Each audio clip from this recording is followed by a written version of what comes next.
then I realized somebody was standing in front of me. So I looked, and it was my teacher. And he was staring at me like this, blank face. And I was like, damn, I'm embarrassed, right? The guy said, "You're cheating? I thought you were a math genius." Hi, my name is Nick Cosentino, and I'm a principal software engineering manager at Microsoft. In this interview, I got to sit down with Bond, James Bond. Actually, no, it was Taha Hussain.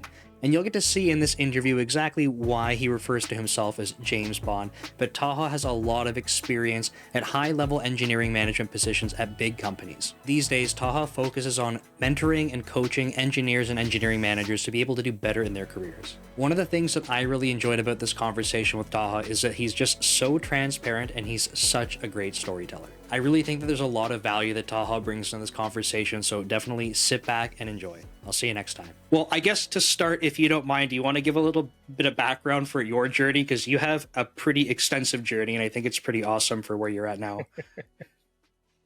Awesome. Thank you. My journey, first 8 years, I was working as a contractor for a company. I worked at multiple companies, Verizon Wireless, Cisco Systems, Zionsbeck Corporation, USC. And so what happened with that, I worked on a bunch of different tech Mhm. and at the same time, different companies, different domains. I never repeated any domain. Wow. And back when .NET came out, this company, Zionsbank Corporation, were using .NET, and it was in beta version, so I used .NET at the time. And one of the things that In beta, first that's 8 years, yeah, it was. I had one inside resource at Microsoft, and he was telling me all how to go about doing this with documentation. So I was lucky over there. Um, and then one of the cool things that I learned in the first 8 years, because I had to show up as an expert in the tech I'm using, because you're a contractor, a consultant. So that gave me a muscle to learn things really quickly, and I loved it. Mm, When I went to Yahoo, I was doing really good from the very beginning. And from there, I continued my journey. And one of the things that happened to me, this is where my career sort of took a big change. I okay. was a principal engineer at Yahoo, and I would work with multiple different teams. And um, I was typically get feedback that, I need to work well with people, and I would get that feedback a lot. I would work on that. And then I went through divorce, and it was really big for me. And I started learning about how do I basically I became depressed. And one of my Sure. bosses was new, and he said, "Hey, I see sparks of brilliance, but it's mostly flat." And then I realized I used to point fingers at people that they are type B people. They are not ambitious. They're in a way of making Okay. progress. But I thought types were fixed, type A, type B. But then I realized I used to be a type A, but now I'm type B. How the hell this happened, right? Like this is so that Right, was right. new to me that people are not fixed. It's the emotional state. And on that journey, I knew what it felt like to be type A, but I don't know how to become type A from type B. So I started my journey on that. And I started doing that in 3 months. The same boss came back to me and said, "This team, they want you to manage them." I'm like, Wow. "What?" "Yeah, they want to work. They want you to lead them." I was like, "I have never heard this before. Somebody wants to work with me." They said, "Yes." And he pointed out that you're coaching them, you're doing this, you're doing that. I was like, wow, I wasn't noticing these things. But what happened was, in order for me to get back up, I was trying to figure out who else is facing trouble that I can experiment with.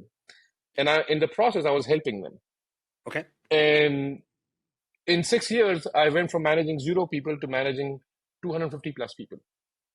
That's a And fair that bit was of people. across. Yeah, I was at Yahoo. I learned that stuff. Then I went to Microsoft, which was a big journey for me for 3.5 years. I got slapped around a lot at Microsoft, but I learned a lot of stuff from there. And then I went to Walmart from there. And now I coach people to do the same thing. That's incredible. That's it's so cool to hear that, like, and sorry, obviously I know going through a period like for a divorce and if you're going through depression, like that part not cool. Like, so I don't mean it that way, but I mean that you were able to take this situation that was very, negative for you at the time, and just kind of, it was like transformative, it seems, right? That you were able to have all of these things that you kind of got yourself out of that and just transformed how your career went. So that's incredible. Thank you. Yeah, when I look back now at the same divorce, now I see that as a positive thing. Obviously, we do that once we look back, then we start seeing things. If these things didn't happen, then I wouldn't be here. Right.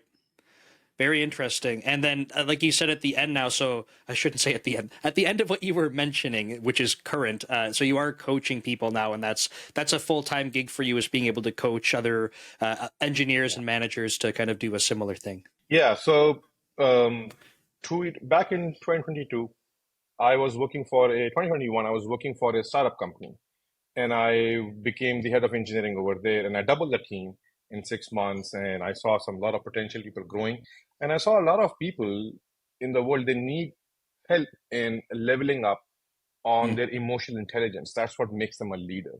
And I hired people from externally to come and train them, and I was like, I have done all of these trainings and all these corporate trainings, they're teaching the wrong stuff. And so there was a huge opportunity in not just in terms of business, but also for me to keep on learning. right. And part of this is also kind of selfish, is I want my kids who are kids of divorce also not to get stuck in their life where I was. So Mm, now if I can help anyone at any age, at any step in their career, stuck as to where they are, if I can help them reach their full potential, I'm right. confident I'm learning how to teach my children to reach their full potential. So that's the main gist behind that. And that why was so powerful that I left my career in early 40s and I started doing this full time. That's incredible. And if you don't mind me asking, so you said that through the other trainings that you've kind of been through and seen, that you said like you feel like they're doing it wrong, like they're not hitting the nail on the head. Like what types of things? I'm assuming it's multiple things, but like what things come to mind when you observe that and you say like, okay, they have these trainings, they might be touching on X or Y, but it's not the right focus. Like, what's your opinion on what they're doing and what should be the better focus? Definitely, I'll say a few things. First thing is people teach on the outcomes a lot. For example, Mm, you'll see many managers pointing at people, hey, I'm going to give you feedback, and they learn these step-by-step process how to give feedback, a micro yes or something, all of these things, so that they're giving feedback as to what they've learned from these researches and all. Leading people is not about learning these frameworks. Leading people is about intention. When you have the right intention, you find your way to give feedback. Everybody has a different way of giving feedback, but we like to come up with these scenarios. Now, what happens when we learn these things? We come across as unauthentic, and mm, when we come across unauthentic, people don't trust us. And I'll give some examples over here. For example, sure. they'll teach people to keep on nodding their head as they are listening to somebody. My one of my vice president at Microsoft was doing that. He came from Google. I would talk to him, and he would keep on doing that. If I test over him about if he listened to what I said, he didn't listen anything. He was just doing nodding like that. So what's the point if you're just trying to make me feel you're listening, but you're not really listening? So while that is true, we do want to have that. I mean, it does happen when you listen to people, you're automatically listening, like you're showing interest, right? How does Right. that happen? And so deep down, it comes down to one primitive, and that is ego. And ego comes in many different phases. It's about our own insecurity. I'm doing this whole research about with coaching, all of that part. But the main thing which people are not learning is emotional intelligence. Once you learn that part, then learning these techniques becomes easier. They won't look unauthentic. Like when you're listening to people, people will start mirroring, and they'll do exact reflection. For example, you'll say something, I will completely repeat exactly what you said. It doesn't matter. Like the idea over here is to rephrase what I understood versus mirroring what I understood. But before we move on, this is just a reminder that I do have courses available on DomeTrain if you want to level up in your C# programming. If you head over to DomeTrain, you can see that I have a course bundle that has my getting started and deep dive courses on C#.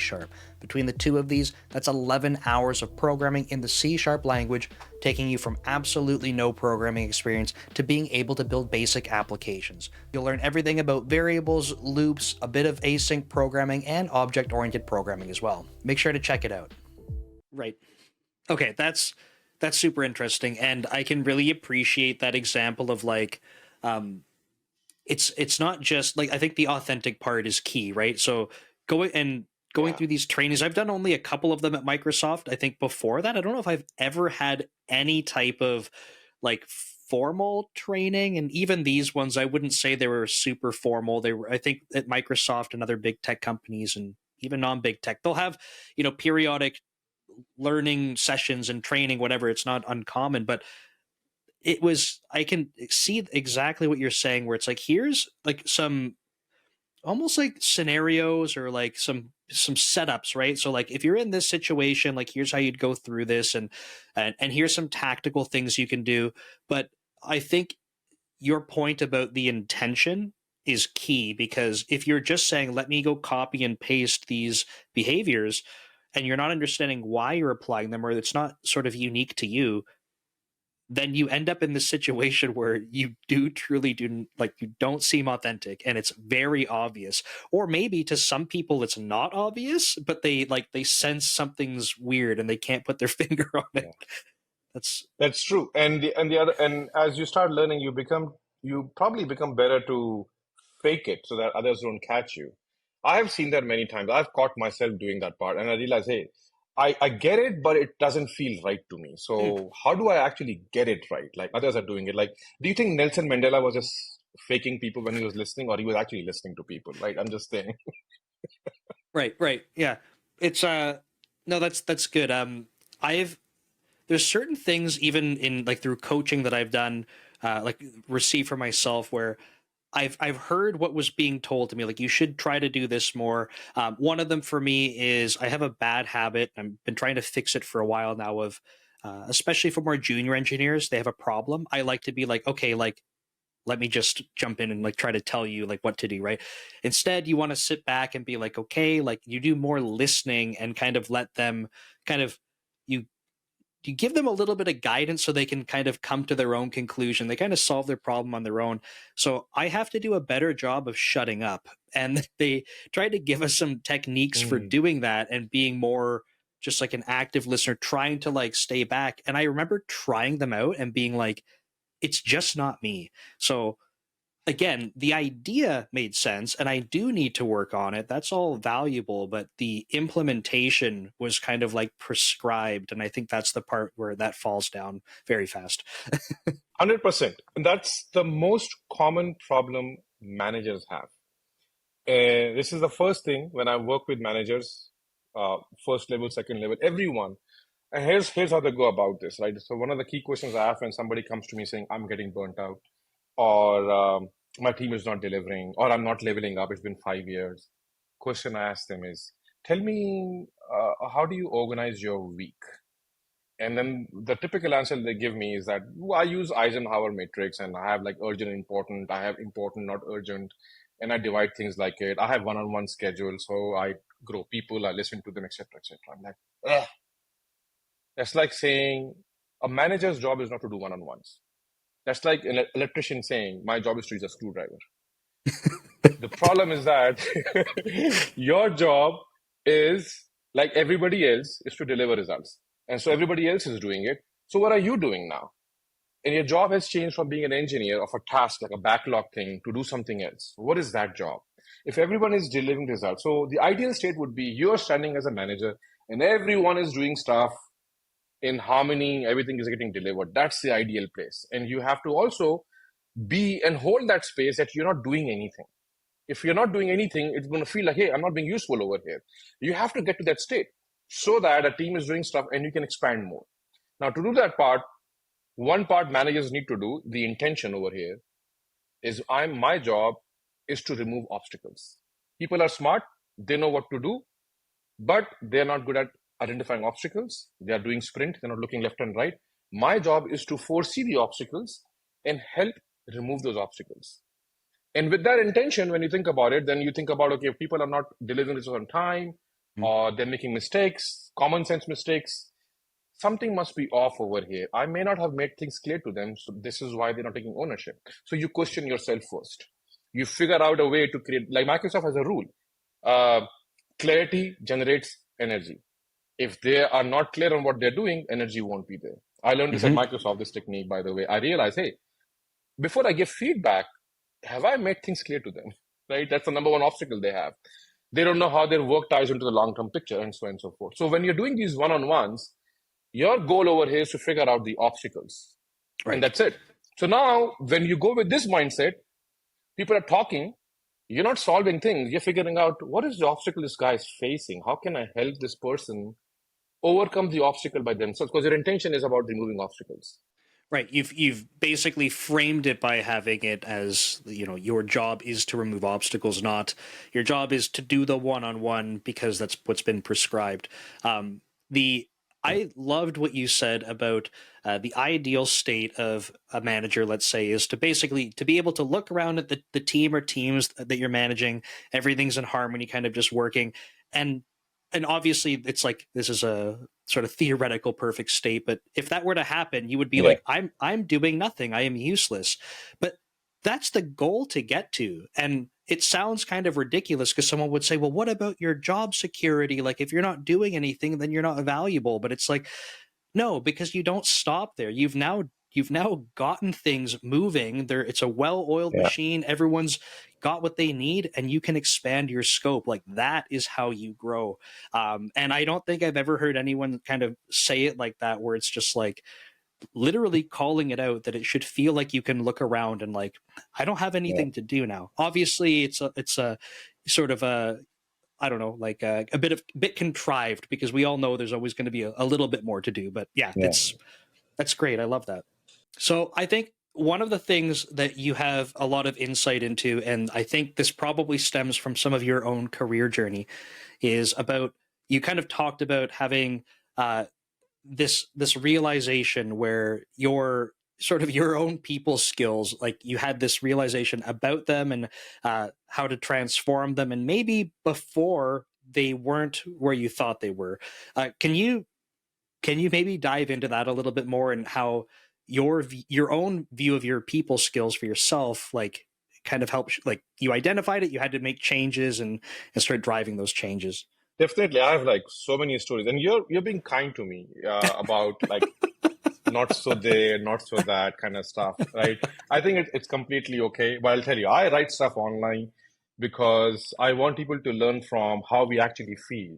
We Right. want to be able to express our feeling as a leader and be vulnerable. And that's where the real confidence comes in.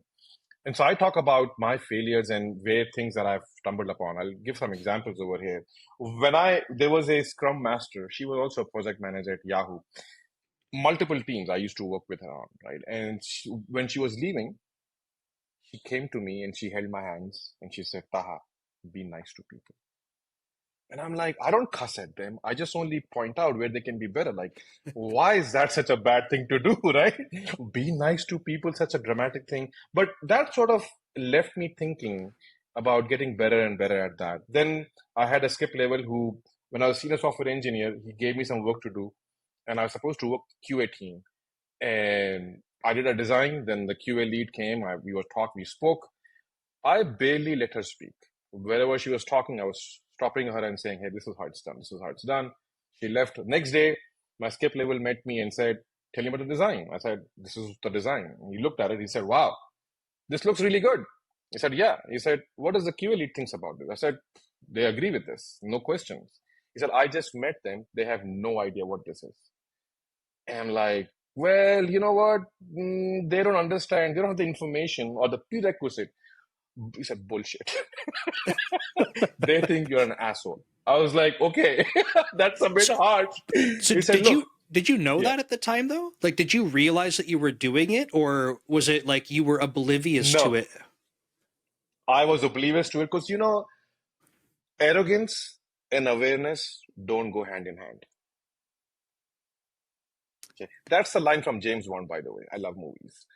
But arrogance and awareness don't go hand in hand. And when I was doing that, I was always thinking about, hey, I'm the best. And I'm saying stuff. If they don't agree with it, it's them who don't understand or who they lack the in knowledge to understand what I'm talking about. And I can just force my way to do things. And I didn't realize that these things won't happen that way. And so the key thing is that this manager, perhaps one of the best manager I ever had, who coached me a lot, he invested his time in me. And he said, look, if you are supposed to, this is the first project just with the QA team. You're going to do bigger projects like this. And if you can't explain your designs to other people, then nothing will happen in your career. You won't be able to make big impact. And I can't talk on your behalf. This is your design. You're the best person to discuss these things. So I changed the way afterwards when I go for design. You know what my strategy was? My strategy was I'm still going to prove myself right because that's my muscle. And the way I did it was I would do a design, and my proof was this is bad design. I'm going to prove this is bad design. And I would go to people and say, I see this three problems in this. I'm working on them. I'm thinking I may be missing something. And they would point out more mistakes in it. I would take notes of that and I would go fix them.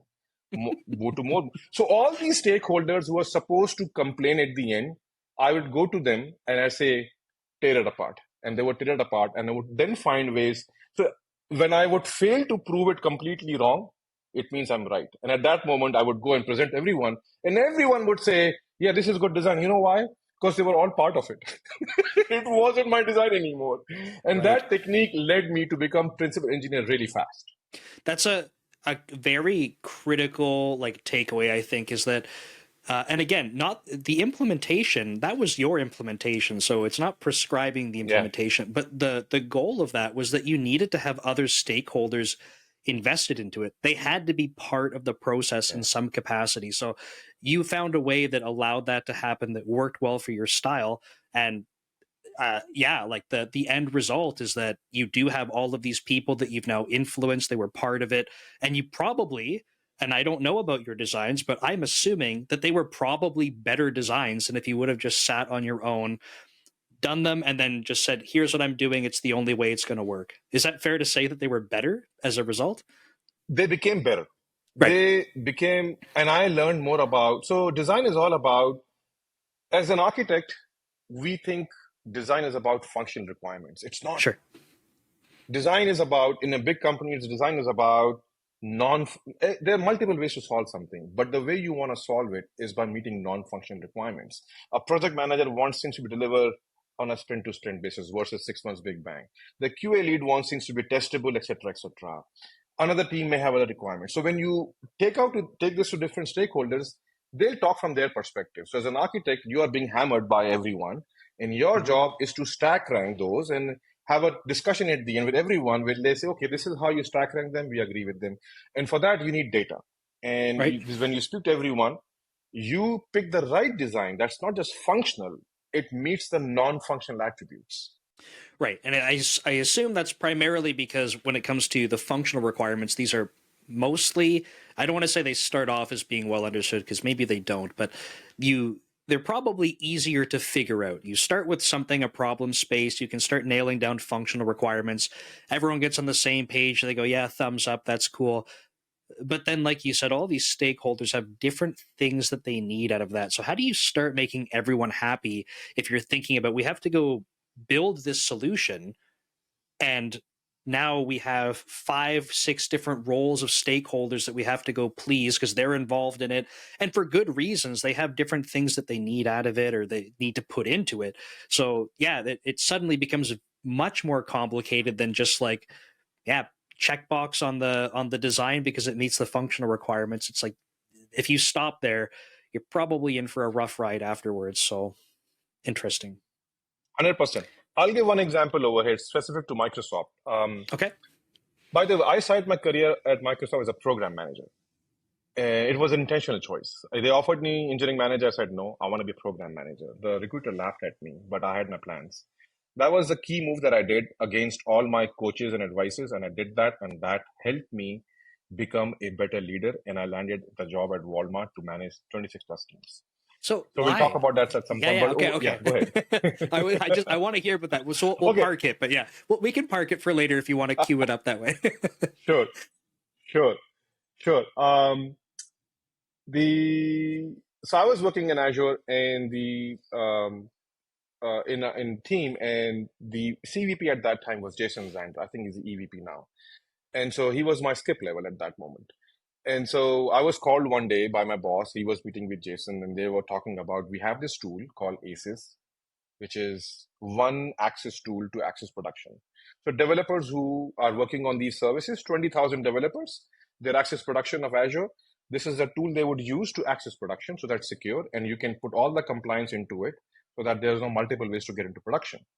So when I was there, I didn't know about this tool, and Jason said that we have 51 different tools to access production today. 51 tools when there is no security. So he was like, I want this solved. And we have a tool which we built. It's been 2 years. Nobody wants to use it. And I'm like, okay, so we have one tool which is we prefer, but nobody wants to use it. So it's a migration issue. What are they saying? He said, we don't know what they're saying, but nobody wants to migrate. And knowing Jason doesn't like to beat people around to say, hey, follow this because I said so. He likes to hear. He likes to hear the problems. So he wasn't hearing the problems. Nobody was Mm. saying the problems to him. And he was like, something's going on off over here. And my boss called me because my boss called me people whisperer. He said, this guy will figure it out. I was like, okay, let me see what to do.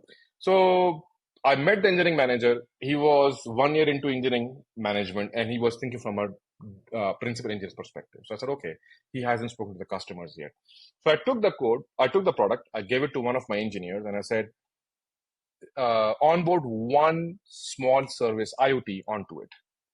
The guy came back after 2 weeks, said it's inhumane to ask anyone to use a service. Just to write one API, like a start or stop, you have to modify 5 different components. And it's basically the code doesn't have even logic. It's just you have to go. It's like a lot of stupid work to do. Sure. And he said, and imagine, and the biggest service was Azure SQL. Imagine thousands of APIs like that, and you have to onboard, which is of use because you already have a tool. Now you have to spend your time in doing the stupid effort. And if you have to modify something, again, modify in 5 different places. So here's a solution we did. So that's when he understood this piece. The solution we did was very simple. We said, hey, let's keep things as is because it works. On the top, let's use Swagger API and reverse engineer. So we did declarative programming. We said the new interface is that you define your APIs just one in one place, JSON file. And we use the Swagger to convert that into those 5 different components. If you edit Mm. something, we'll delete, again, do that part. Boom. We demoed it to the Azure SQL people. They said on Monday we'll onboard, and they did very swiftly. So this is where you understand it works, but you really haven't understood the concerns of the developers. If you're building something, you have to make it not just it works. Does it work the way they prefer to work? And you have to listen to your customers this way. So this is a very small example how to make it work.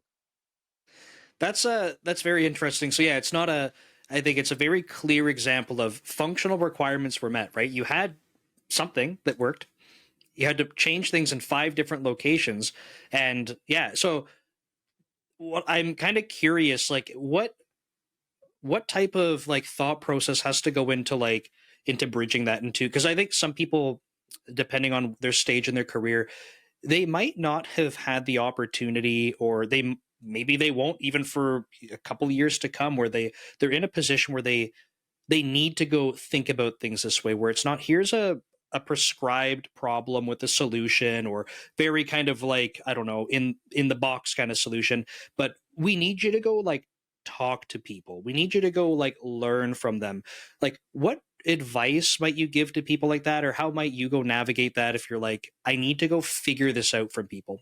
And I want to add that it might sound obvious to you, but I think for some people that haven't had to do this, they're like, my manager just told me I have this task I have to go do, and I have to go talk to other teams, or we don't know how they want to use it. Like, again, it might seem obvious to you, but what might you suggest to people in that kind of situation? The answer I'm going to give is, I mean, I'm going to give the right answer that works. It's just about my articulation skills. If I can articulate that in a time where you and I have not been, and your audience have not been with me, Mhm. people who come and work with me, it takes a while for them to warm up to understand this. So I'm going to Sure. give the answer that actually works with my clients. I have not met a single human being who does not want to be good, who does not want to work with people. It's a fact. Even people who are doing bad shit, they actually want to do good. Right. But Yeah. in that moment, they're reacting with something. So what is that?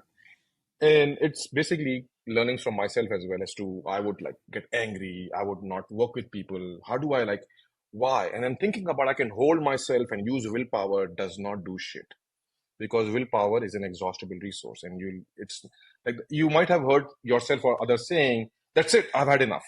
Well, Right. that's that's the way it should not work. So what can we do to make this work? So I think about this as, think about a goal post. You can just kick the ball. If you want to be nice to people, listen to them, that's your goal, right? Kick the ball, that's a goal. But there's a goalkeeper there. That's an obstacle. Before the goalkeeper is a line of defense, and there are more lines. So there are certain obstacles in our way of meeting the goal. Again, I'm going to go back to the obstacles part. As a manager, as a leader, our job is to figure out what are the obstacles, and we need to become aware of our obstacles. When we become Right. aware of our obstacles, then we can have a strategy around them. But if you're arrogant, then that's another obstacle in the way of becoming awareness. So one part that I think about is that people are smart. Doesn't matter where they are. They may be in a bad emotional state, but Hmm. people are by general smart. That's the belief you must have. Once you have that smart, and you think about is that what is my obstacle in listening to them?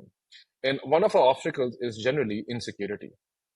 For Hmm. example, if they are talking and they don't let me talk, then I would not talk about my stuff. I'll miss on my goals. My insecurity is coming in. If they are cutting me off, oh, they're disrespecting me. Well, they might be, but why are you taking this as a disrespect? Let them cut you off. It's completely okay. I was at when I learned these things as Microsoft, by the way, because at Microsoft people cut you off a lot, by the way. So it was a place where I faced this hurdle, and I had to remain calm and cool and let them do that part as they're doing and learn from that experience. So when we learn about our obstacles, you basically overcome our insecurities. And one of the best ways to do it, and I'm going to give a good tip, is that appreciate yourself. The reason people don't take feedback well is because they're looking for appreciation for some reason. Appreciation and improving on something, they're two different things. Why do you want to appreciate it before you get feedback? This is where the feedback sandwich comes in. You don't need to appreciate it. The reason you want to be appreciated is because you don't appreciate yourself. You're seeking some validation from somebody else that I'm enough. But if you appreciate yourself, you love yourself, it doesn't matter what somebody else thinks about you. Right. That's So this is the part where if you're saying, how do I go about and listen to people, all of that, it won't happen unless you love yourself, because you'll keep on seeking, oh, they're doing this to me, because it's validating your own belief that you're not good enough.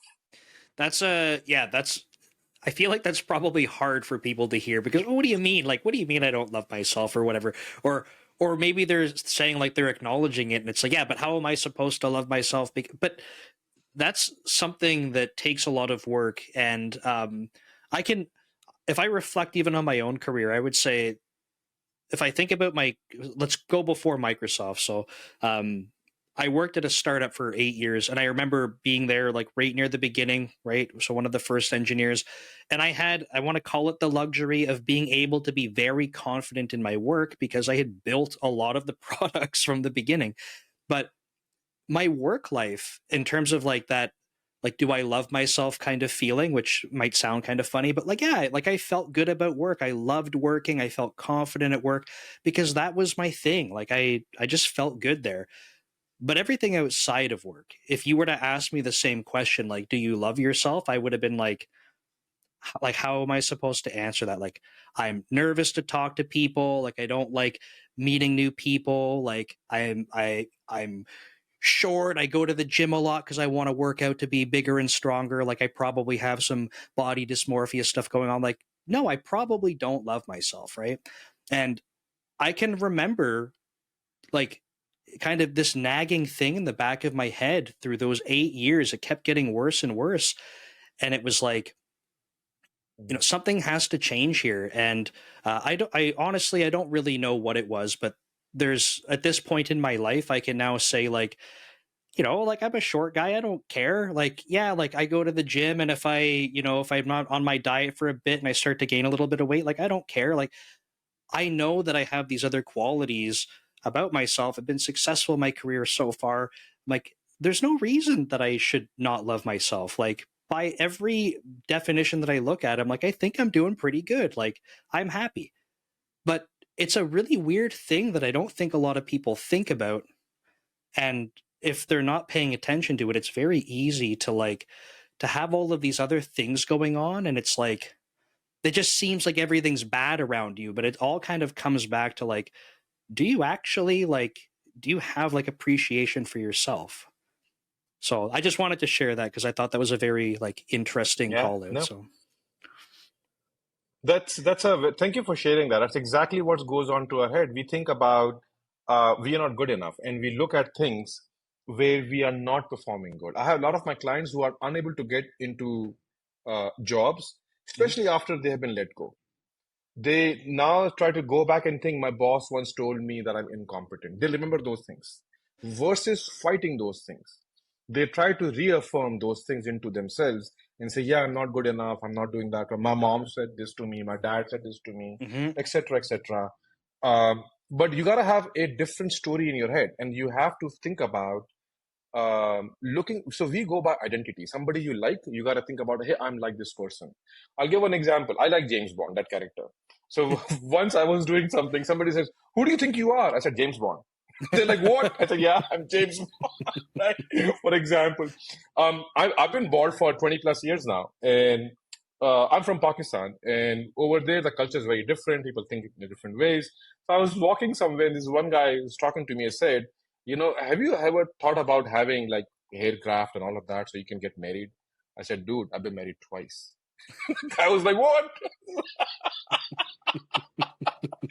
Right? So you have to have these things as a reaction in you, that who you think you are, and you have to hold yourself at high standards. And lift, like for example, I go to the gym thinking the same thing, that hey, I want to work out and all cause I'm like James Bond, for example. Right? So when That's we what have this James Bond would identity, do. it Yeah. really helps us. Role models really, yeah, yeah, No, that's awesome. I really like that example, but yeah, I don't think a lot of people pay attention to that kind of thing. It's like we always seem like we're so focused on other stuff, right? Especially as software engineers, it's like we got code to write. Like if you see how people talk about this kind of stuff, even online, I'm sure when you have clients and stuff coming to you, I'm assuming probably a lot of things like you can tell people are so focused on technical things. Like if I want to be better, like what's the technical thing I have to be doing? And I would wager that for most people that you interact with, it's not like, hey man, you have to skill up because you're bad at C# or you need more JavaScript. It's like it's probably literally everything else that's not technical that they have to do some introspection on. yeah. 100% agree with that. Once we understand how we work and we can be nice to ourselves, then we can learn these new things. I unlocked a lot of things in my own. Like I used to only think I can code and I can sit in a cubicle and not talk to people. I used to stutter.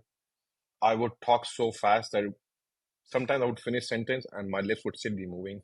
My friends used to point this out. Hey, dude, you stop talking, but your lips are moving. I'm like, okay, I get it. I get right? it. And becoming, yeah, yeah, and then becoming bold and talking about in public, all of those things. I would not believe in myself. I would say, this is my realm, this is who I am, and that was my own version of me. But uh, understanding how our emotions work, because emotions bring the energy.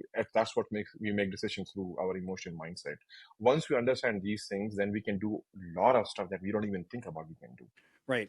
No, and that's really good. I think something I want to kind of, maybe it's almost kind of coming back to it and maybe building on some of the emotional intelligence pieces.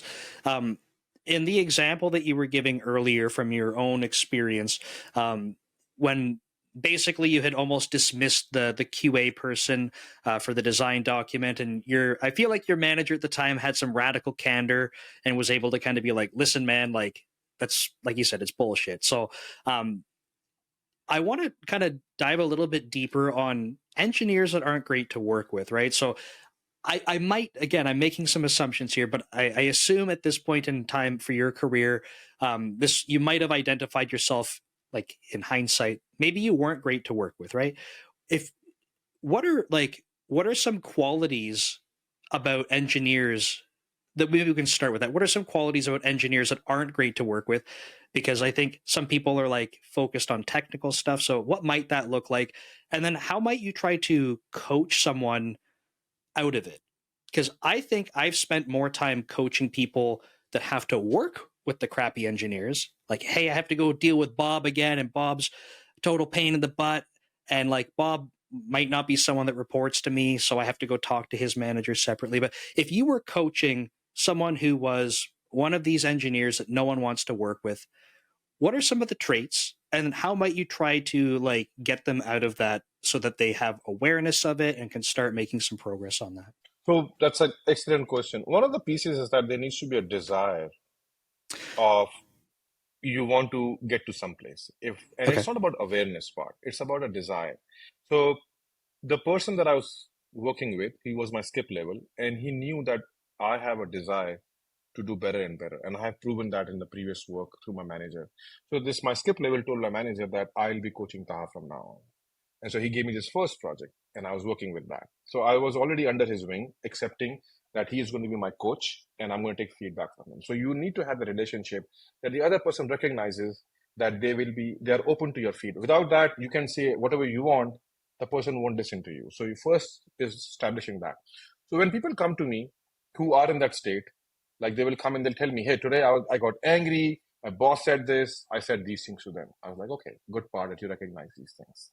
So they need to be open that I want to change this Mm. piece. Or they're not aware of it, but they'll say something and they would listen to me. And that's the relationship you first need in the other person, that they can call out your bullshit. Um, you cannot be soft, because if you are soft in these areas, for example, it may not work. You'll miss the point. And so being candid is what engineers love. Engineers don't like that you are trying to say, hey, can I have like all these feedback things people teach, right? Do a micro yes words. Guess what? You'll fool them once, but they'll catch you the next time. My boss once called me. I was at SAP. He was a new manager, and he called me. Oh, 9 a.m. for some reason was very important to him. So I got to work at 9:30. He said, "You, me, the room." I said, "Sure, let's go." I knew what it was all about, and he said, this is how he did it. Literally, in 10 seconds, he told me three things. He said, you code fast, you learn things fast, you deliver on time. But I said, dude, I'm late for work. And I never realized you appreciate me so much. I'm gonna get back to work. This is how I reacted to him. I didn't give a shit about what he was thinking. And he's like, no, I'm not done yet. I said, so why don't you begin with that first? Right? Because I know where you're headed. There's no point in talking about these things. You can talk in slow, whatever. I don't give a shit about it. Be straightforward. So one thing is that if you want to influence engineers, understand they don't like to be fooled around. They don't like that you are making fool out of them. That's the number one part you have to understand. You can go and talk to accountants, whichever you want to. But engineers are smart people. They understand where you're trying to fool them. And they can figure out patterns too. So the best thing is that be authentic. And you might fail. That's completely okay. Try again next time. And you learn these things over a period of time. So being authentic is very important. Tying it to something as an identity. So this is something I learned from teachers. When I was in school, one day I didn't study my math, and I was playing volleyball all day and all of that week. And the test came, and I didn't know anything about it. I was really good at math, and I thought I can do a lot of good stuff, but that stuff I didn't know. So I was looking in my neighbor's copy, and then I realized somebody was standing in front of me. So I looked, and it was my teacher, and he was staring at me like this, blank face. And I was like, damn, I'm embarrassed, right? The guy said, you're cheating? I thought you were a math genius. And like, what? People typically say, shame on you, all of that. But this guy was like, I thought you were a math genius. And he said, you know what? Go on. Do whatever you want to do. I don't care about it anymore. Basically, he sort of gave me this feeling that he was excited about me, but this act was not an act of a genius. And so I took my paper and I threw it. It was luckily N-1, so I studied for the next paper and I did good stuff. But from there onwards, I started sitting in the front of the class for every class that I took, every course, because I was a genius. So instead of pointing people as to, so the thing is that they give you feedback, point at the behavior. Don't say you're incompetent, like don't label at that. Why? Because labeling is strong. So use it the other way. Label them that you are smart and this behavior does not align with that smart behavior. I thought you were a team player, but this behavior, and everybody wants to be a team player, right? And you say, Mm-hmm. but this behavior does not align with the team play. They'll say, yeah, that's right. I got to change that behavior. I like that a lot because the and you kind of said this earlier, right? Like having this belief that like that people are smart, that people want to be better, right? Like have you said I haven't come across a human that does not want to be better. So if you lean into that and you can make the assumption, and I think it's valid, that people want to be better, and again, the labeling thing that you mentioned, I think that's super powerful to be able to say, like, look, like, you just switch it around on them and say, like, you kind of call out the thing that they are and trying to be, like, you're aligned to this awesome thing, and then you kind of give them the reverse to say, like, this behavior does not align with that. They do feel, or I imagine they would feel very much like, well, I want to correct that because I want to be this thing. I thought I was this thing. So Yeah. that's really cool, and it goes back to uh like a lot of the time when we're coaching people on things, if you just tell people what to do, especially as a manager, right? Say you're taking on a new team. This is one of the worst things. Come onto a team, you just tell people how to start working. Just like, hey, like, I don't care what you're doing before. Here's how you work now. Even if it was a better way to work, no one will want to do it. So when you can make people kind of realize, like, that's not a good thing, and I do want to be better, I will kind of think about the course of action and the plan. Like, they start to come up with the actions themselves. Now, you can continue to guide them on that, but the fact that they're like, hey, this is my idea, right? This is my idea. Now I'm like very excited that I want to make this better. I think that's a very powerful thing that people can leverage. Um, so, okay, identity, I think, was a really big one that you said, in this Yeah. willingness. Now, so if you're coaching someone through this, someone that you've identified, however, that they're maybe not a great engineer to work with from other people's perspective, identify the willingness, assign some type of identity. Now, like, what might you do from there? Like, do you kind of just sit back and wait for it to happen, or like, what is? And I know this is a very like general kind of thing, so I'm not looking for like specifics. Just kind of curious how you might navigate that with this person to see like how they can start to improve from there. So the example you gave is perfect. I can give you two areas. One Okay. is as you're working, I used to have that thing as well. And I can tell you how to work with that in a one-on-one conversation. And then, but with my coaches who want to bring a big mindset shift, because I work with people who are working at startups and other companies, and they don't feel like they can qualify for companies like Farm. And so I have to first give them this identity that you are that person, and this is how you're going to learn these things. And my goal is to get them to that double the salary in 6 months. Some of them are senior engineers; they make it to meta staff engineers because when they're interviewing, the behavior changes as they're talking about it. So I'll talk about that mechanism that I do, but very simply, same thing at Yahoo. My manager I gave my manager feedback once. He got another team member from a different manager, his peer, who left for Salesforce. And this is 3 months before our performance review. So I used to smoke at that time, and this person as well. So we were both smoking outside, and this guy was like really like thinking. I was like, "Hey, what happened? Was your performance review not good?" Because he did a lot of good stuff, and he Mm. said, "I got exceeds rating and a lot of good bonus and raise." I said, "So what's the trouble?" He said, this guy said that I don't know what you did because I wasn't your manager, but here's your bonus, here's this, here's that, and we'll start doing this from this year. Now I knew my manager was actually really good. He was once in a meeting with his boss and a VP, and I messaged him that I need your help. He came out. I was like, "Hey, I didn't know you were in a VP meeting. Go back." He said, "No, this is my job. My job is to help you first."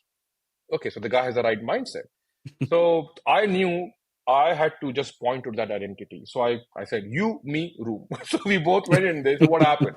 I said, "I just met this guy. He's not happy. And here's what you told him." He said, "Yeah, because I don't know the stuff." And his previous manager didn't care about it, didn't write shit about it. I said, "Dude," he said, "This is not my problem." I said, "This is not your problem. This is exactly your problem. He's our team member. It doesn't matter what the guy did. You could have done several things. Can you name some? For example, this." He's, okay, I know what to do. After 1 week, this guy was super happy. We went for Java 1. He's like, I said, "What's going on?" He said, "The manager, he took one of my he met me, he understood. And one of the components I was making, he went to the framework team of YUI. And I presented to that team, and they're making my component part of their framework." He was so excited about that. I was like, "That's it. That's how it's worked." So it's not typically who I didn't do any shit. It was that a person had that part, but was not realizing. So you align the behavior with the identity, it works.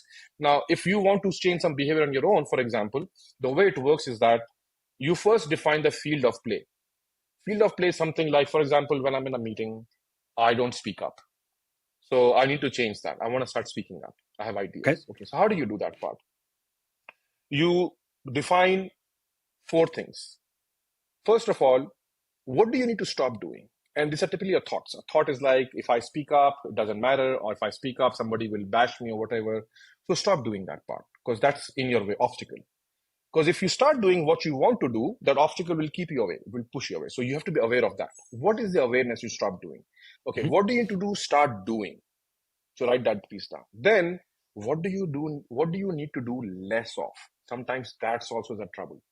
Okay. You are doing it, it's okay to do it, but in certain you don't. And then what do you need to start doing more of, for example?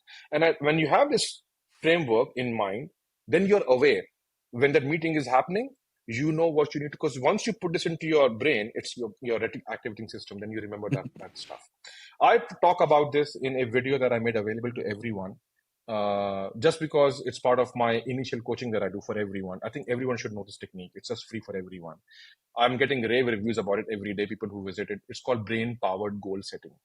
The Awesome. first thing is that when you define these goals, you will never meet your goals unless you stop behaving the way you do and start new behaviors. Learning things like learning how to swim won't make you Michael Phelps. You have to jump in the pool and get over your fears.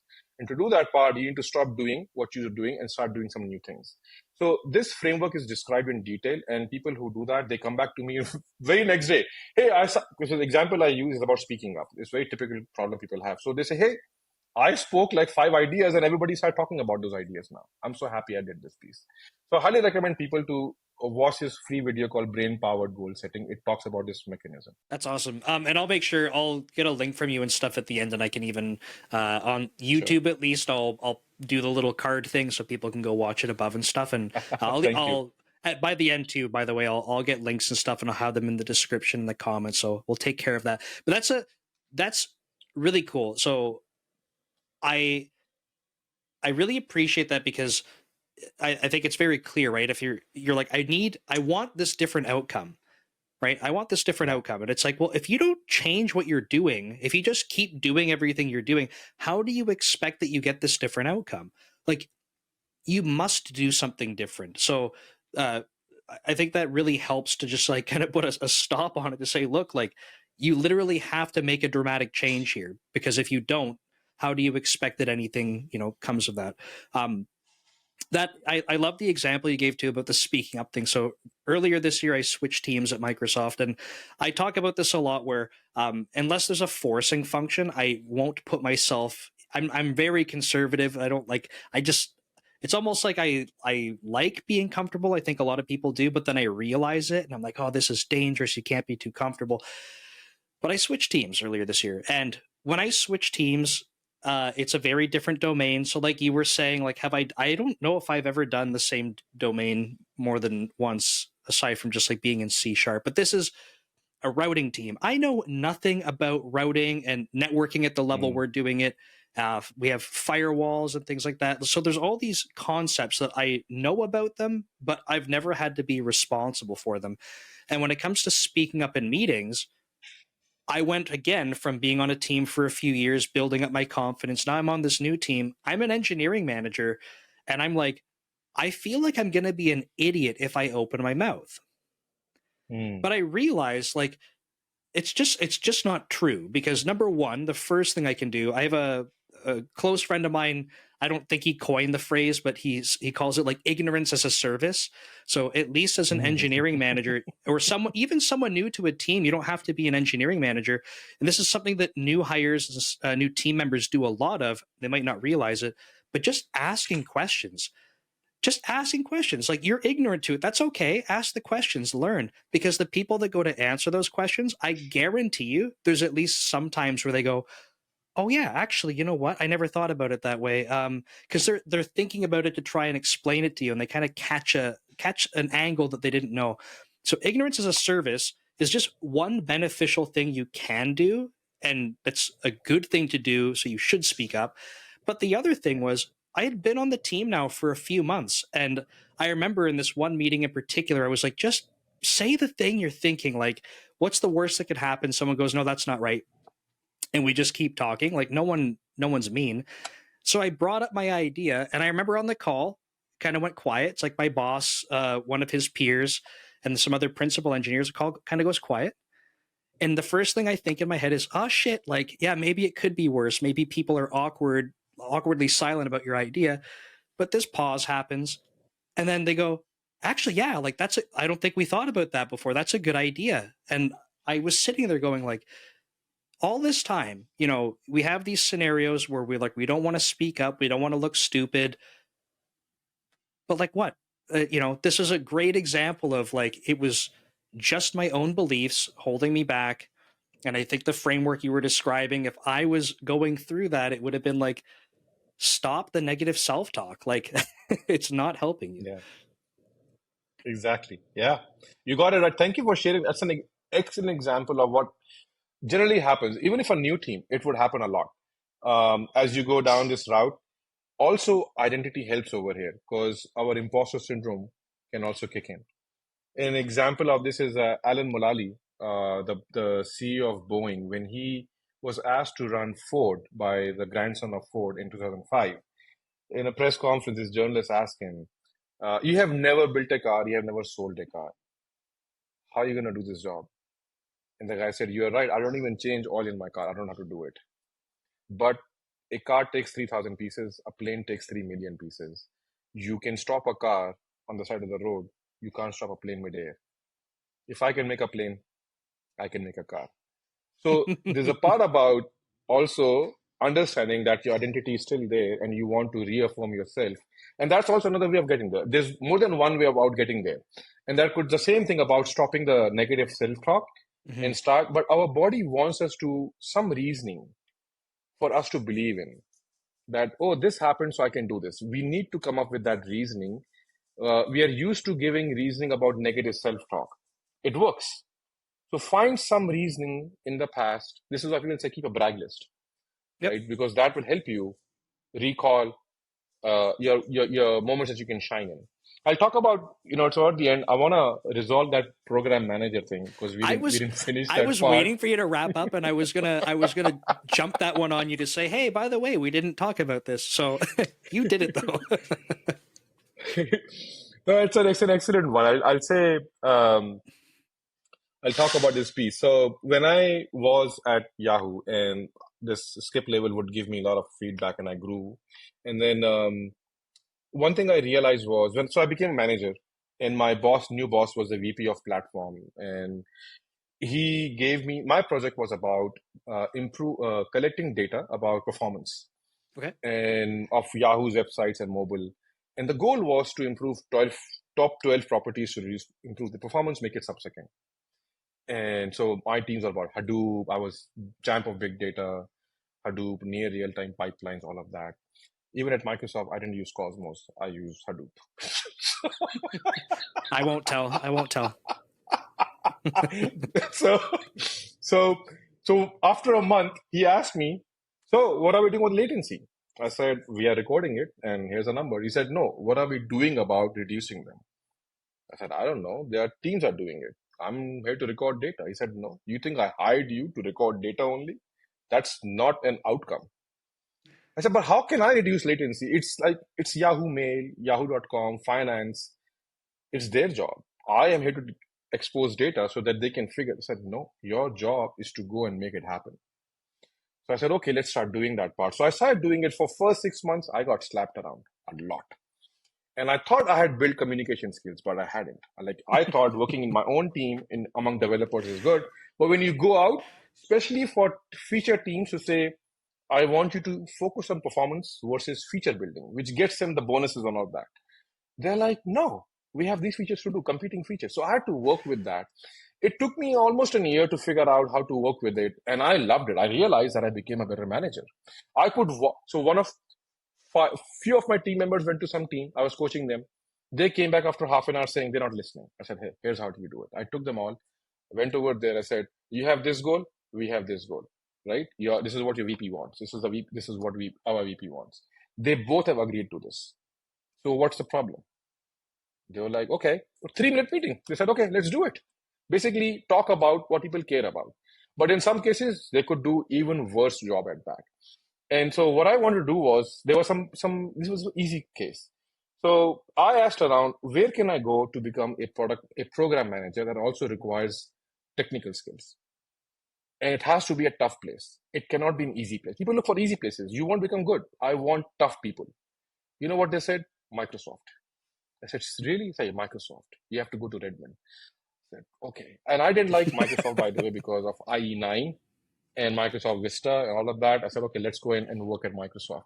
So I applied there. They took me for, they were interviewing me and they said, oh, you'd be good in program management, but we would want you as a manager, engineering manager. I said, I don't want it.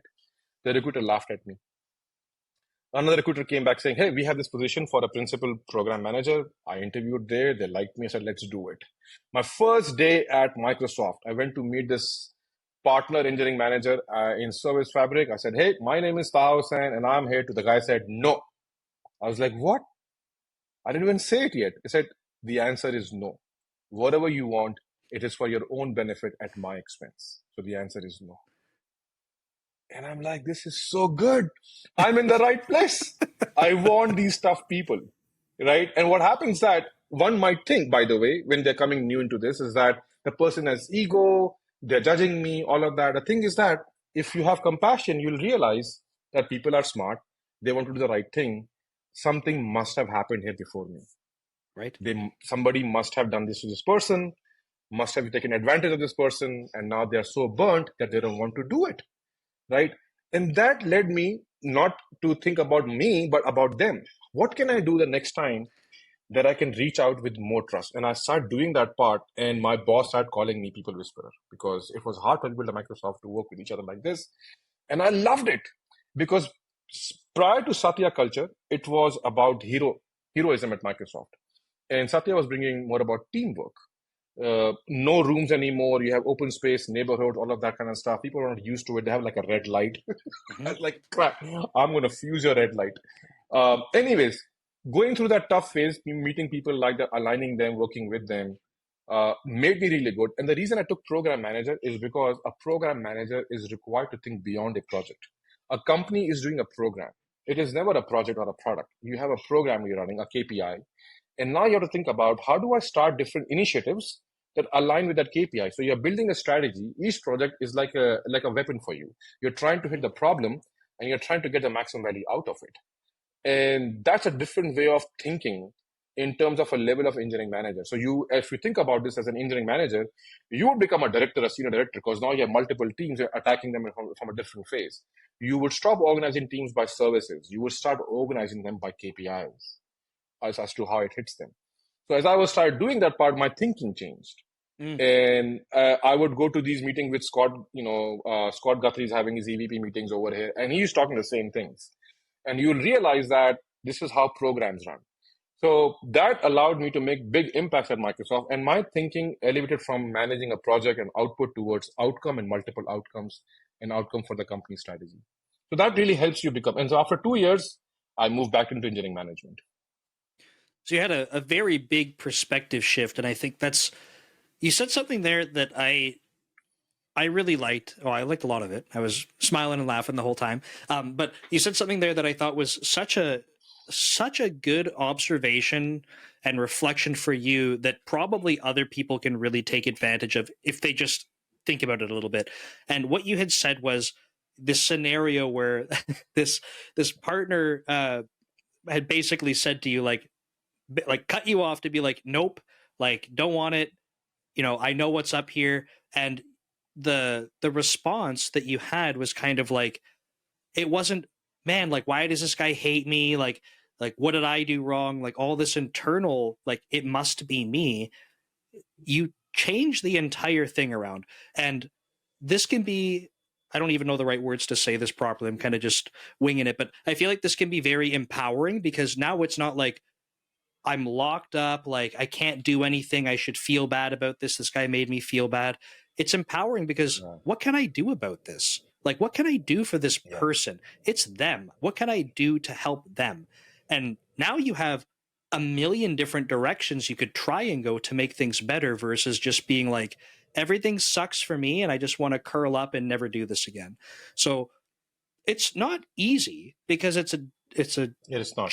it's a change of perspective, right? But the fact that you're able to do that, I think that's like I feel like it shouldn't have to be a superpower. I feel like more software engineers and people in engineering should be able to do that because you see it happen all the time. I will even have people on my team or from other teams like we'll be talking about stuff and it's like it's a me problem and it's like, yeah, well just if you could figure out how to turn it around, then you could start taking proactive measures to like go and make things better. So I when you had said that, it just stood out to me as like, man, that's such a good I don't know. It's just such a good takeaway that I really hope people caught when you said that. So that's a awesome story. Thank you. I would just point out one thing that while it seems I did well on the first day, on after 3 months, same things happened and I was taking it myself. But then you would do reflection, or you would have somebody who would give you feedback. You'll say, oh, Right. okay, behavior, identity, people whisperer. This is not people whisperer. So that identity really stuck with me. What my boss gave me, and it always brought me back into, okay, I need to go and reflect back. So on this journey, especially emotional intelligence, there because it's emotional, it hurts. Uh, you will have hurdles. You will try some of them you'll pass, some of them you'll fall on your face. It will hurt you, but each time you have to keep on because that's the right thing to do, and you'll get better at that. Everyone gets better at it. And it's a good call out. So thanks again for that part because it's not an overnight. It's not the first time it just works. It's like anything, right? It's going to take time and practice, and there's going to be times when it sucks. It's like any like people picking up programming in the first place, right? All of us as software engineers, it's like you didn't just get a keyboard and you were amazing at programming. Like absolutely not. It took time, it took practice, and with emotional intelligence and being able to communicate effectively, all of these things take time and practice. Even for someone at a principal level, right? It's not like you went into it in day one. You're like, oh, like I just know how this is going to work. It's like maybe there was one event like that it stuck out to you, but yeah, like you said, it's not just every day is sunshines and rainbow. It's like it's you have to kind of take the bad and the good and do the reflection to be able to improve. So thank you for that. It's awesome. Well, Awesome. I think we're right at time here. So, I wanted to say thanks again for making the time to do this with me. I will collect links and stuff from you, but do you want to tell the audience just kind of where they can find you and definitely mention the coaching again so they can know about that? Definitely. Thank you so much for that. I loved your questions, by the way. Sometimes when the host asks you questions in a certain way, specifically when you talked about engineers who are not aware, how do you? So it kind of makes me think about, how do I actually do that? Because when I'm doing as a coach, I don't realize I'm doing that. It becomes part of my identity. So I'm in the flow mode. But when you ask those questions, make me think, yeah, if I were to put a step-by-step process, it could be a LinkedIn post. Who knows? Okay. So resources wise, I'd say a few things. First is I do one-on-one coaching, but I have limited amount of Sure. time. So right now I have a wait list, and so it's first come first serve. And generally it's those people who don't have a job at the moment and they're looking for that job. And so I train people in fixing the branding so that they can start getting offers. Jordan is a good example about that. He talks about how he fixes resume, start getting quality leads.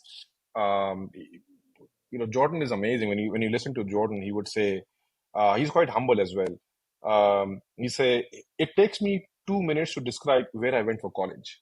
That's how you would describe his experience, like about where he has been, right? And he has worked only at startup companies. So, but to get him into, like we talked about, getting him into farm companies, we fixed that resume, prepared him. So same thing happened with everybody as you go through behavioral interviews Hmm. kind of stuff. Coaching is also for engineers who want to go beyond the non-technical and beyond technical and learn non-technical skills. And that's a regular coaching that I do for like 5 months, 6 months. We target goals for promotion or changing a company, things like it. And then I have a course called Top Tech Engineer Method. Some people who can't afford a personalized bespoke coaching, they can do that part and then take individual lessons to customize that lesson that they have learned in my the Top Tech Engineer Method. To take those few lessons, few one-on-one sessions to do that part. Um, yeah, I would. And then there is they can find me on my website. They can visit the website. The course is there. The brain powered goal setting. You'll have a description. I can send it to you, and you can put it Perfect. in your YouTube. They can go directly use that. Awesome. Okay. Well, like I said, I'll get all the links from you and stuff after. So, Taha, thanks again. Um, for your Saturday time. And yeah, this is really great. So look forward to more exchanges and stuff going forward. And thanks again. Thank you.